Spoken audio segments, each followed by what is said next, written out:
rem lo awi tu uleo povin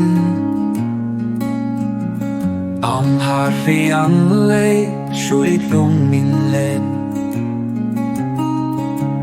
lắng cao nu nên ta sai căn xa loại khi bụi túi ang anam e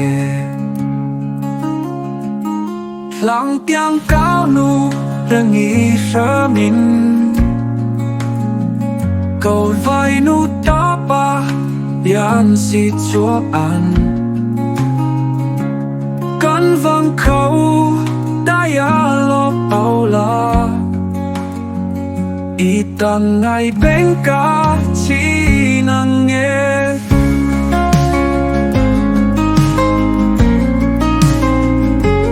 hal phá vang tur ni en huaya an kiu le ang lel thang đi ngay sai tin ăn chia sớm kinh lê ra lên tu ăn hao đã phong kim e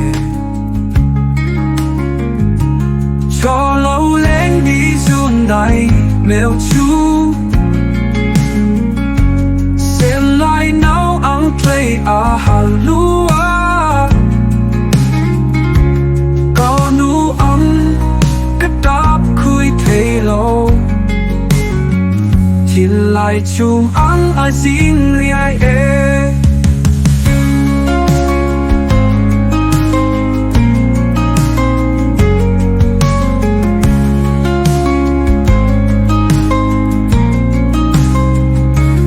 trong tiếng cao nu đang nghĩ sơ min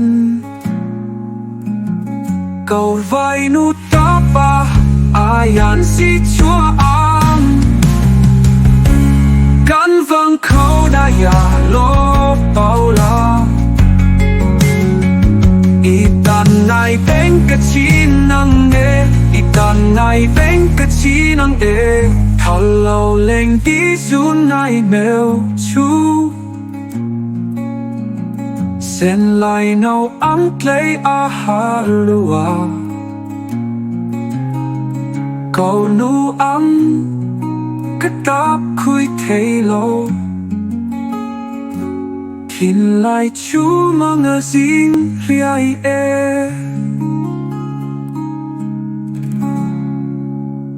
Kurnu